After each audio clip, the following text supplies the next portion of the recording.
और चलिए बात करेंगे खबरों की। बहरोड विधायक बलजीत यादव ने पंचायत समिति भवन में प्रशासनिक अधिकारियों के साथ बैठक की है, जिसमें उन्होंने कोरोना महामारी पर चिंता जाहिर की है कि इस महामारी की वजह से व्यापारियों पर उल्टा असर पड़ा है। लेकिन शादियों के सीजन में प्रशासन ने कुछ दुकानों पर छूट दी है, जो ज्वेलर्स और गारमेंट कपड़ों की दुकानें हैं, ताकि पहले से लिए गए ऑर्डर को पूरा किया जा सके। साथ ही नगरपालिका कर्मचारियों को निर्देश दिए हैं कि सरकारी कर्मचारियों और आम लोगों को मास्क वितरित करें और सरकार की गाइडलाइनों का पालन करें। इसी के साथ एक हेल्पलाइन नंबर भी जारी है, जहां इस नंबर से उन दुकानदारों की शिकायत कर सकते हैं जो महंगे दामों पर सामान बेच रहे हैं। कोविड के इलाज के लिए अगर कोई निजी अस्पताल सरकार द्वारा निर्धारित राशि से ज्यादा पैसे वसूलता है तो उन अस्पतालों के खिलाफ भी कार्रवाई की जाएगी।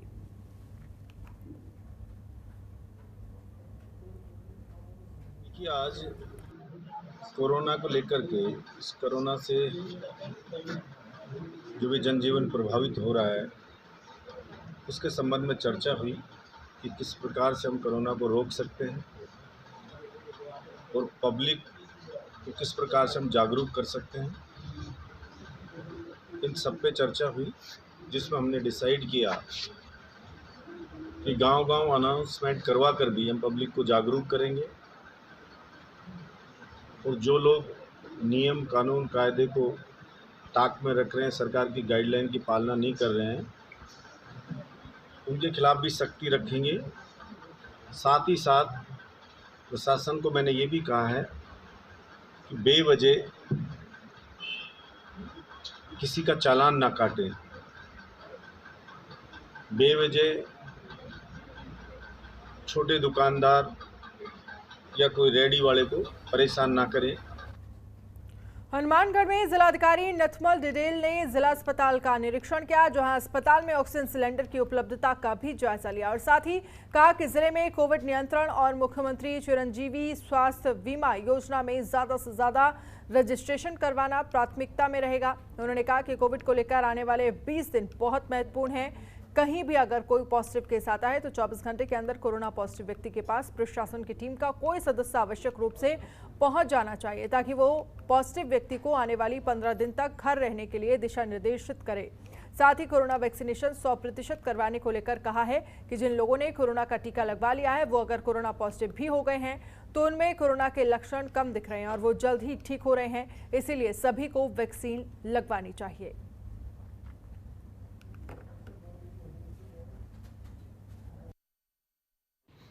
मैंने हनुमानगढ़ में आज ही ज्वाइन किया है और क्योंकि सबसे बड़ी प्राथमिकता है कि जो कोविड की महामारी फैल रही है उस पर नियंत्रण पाना। इसी के मद्देनज़र आज पीएमओ, सीएमएचओ साहब और पूरे स्टाफ के साथ में जिला अस्पताल का हमने निरीक्षण किया और जो ऑक्सीजन की सप्लाई, दवाइयाँ और जो कोविड का मैनेजमेंट है, प्लस जो सामान्य बीमारियों में भी मरीजों को किसी प्रकार की तकलीफ़ नहीं हो, इस बारे में हमने पीएमओ को निर्देशित किया है। और मेरी आप मीडिया के माध्यम से भी आमजन से ये अपील है कि कोरोना की जो महामारी का अभी रूप चल रहा है वो बहुत तेज़ गति से संक्रमण फैल रहा है और बहुत ज़्यादा संख्या में लोगों की मृत्यु हो रही है।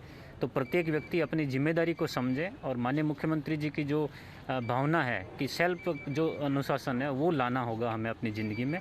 हमेशा मास्क का इस्तेमाल करें, सामाजिक दूरी की पालना करें और घर से बिना काम अगले 15 दिन तक मूवमेंट नहीं करें तो हम इस पर नियंत्रण पा सकते हैं। चित्तौड़गढ़ में कोरोना संक्रमण लगातार बढ़ता जा रहा है। राज्य सरकार के निर्देश के बाद 50% से भी कम कर्मचारी काम कर रहे हैं। ऐसे में एसपी कार्यालय में काम करने वाले 4 कर्मचारी कोरोना संक्रमित पाए गए, जिसके बाद पुलिस अधीक्षक कार्यालय को सैनिटाइज किया गया और सभी कर्मचारियों की मीटिंग करने के बाद फिर से सैंपलिंग करवाई गई। तो एसपी ऑफिस में कोरोना पॉजिटिव 4 कर्मचारी पाए गए, जिसके बाद जितने भी लोग एसपी ऑफिस में काम कर रहे थे सभी की सैंपलिंग की गई, सभी का कोरोना टेस्ट किया गया।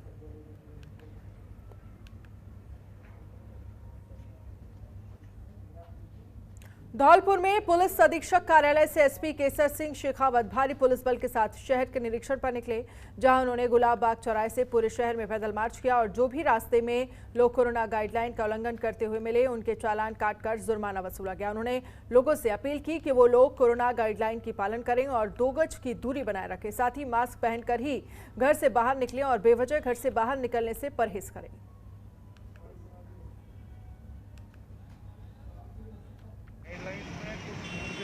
स्थानीय जिला प्रशासन द्वारा 2 दिन कपड़े के और जो अनुमत दुकानें थी उनको कुछ समय के लिए छूट दी गई है।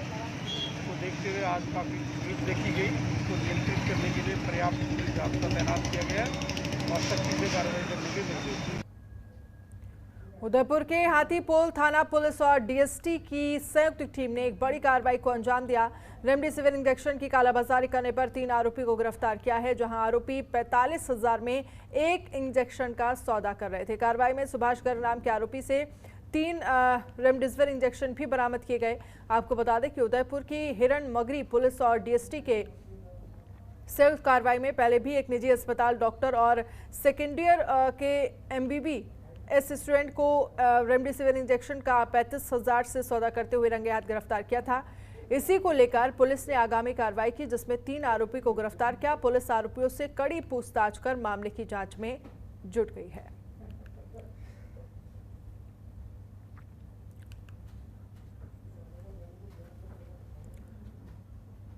अलवर में नीमराड़ा के जापानी जोन स्थित एक जापानी कंपनी के MD कोरोना संक्रमित होने पर सोलंकी अस्पताल में भर्ती हैं। उनके इलाज में अमेरिका के डॉक्टर मॉनिटरिंग कर रहे हैं। हालांकि अब उनकी तबीयत में सुधार है और उन्हें अलवर से दिल्ली ले जाने की तैयारी है, लेकिन उनको बेड नहीं मिल पा रहा है। कंपनी की ओर से जल्द ही उन्हें दिल्ली से एयरलिफ्ट कर जापान के टोक्यो ले जाने की तैयारी की जा रही है।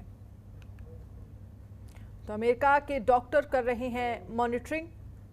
दिल्ली में नहीं मिल पा रहा है बेड, जिसके बाद एयरलिफ्ट कर जापान जाने की तैयारी की जा रही है।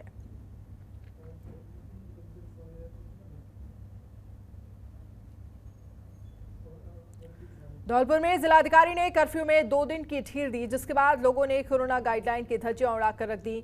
जब इसकी भनक प्रशासन को मिली तो प्रशासन ने मौके पर पहुंचकर लोगों को समझाया और जो लोग गाइडलाइन का उल्लंघन कर रहे थे उन्हें समझा कर घर भेज दिया। साथ ही कोरोना महामारी को लेकर सरकार द्वारा गाइडलाइन का पालन करने की दुकानदारों और लोगों से अपील भी की है, जिससे कोरोना संक्रमण को फैलने से रोका जा सके।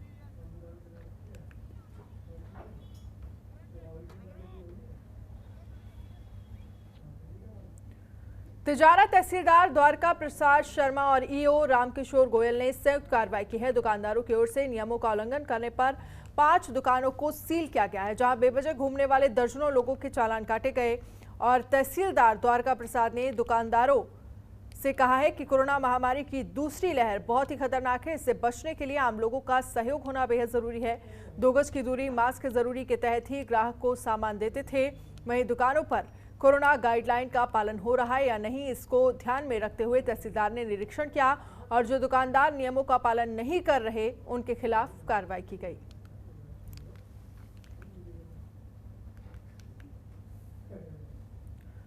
बाड़मेर में पुलिस और बदमाशों के बीच मुठभेड़ की खबर सामने आई है। यहां पुलिस को सूचना मिली थी कि कुख्यात अपराधी कमलेश प्रजापत सदर थाने के पीछे एक मकान में हो सकता है, जिस पर पुलिस की टीम ने उस मकान को चारों तरफ से घेर लिया।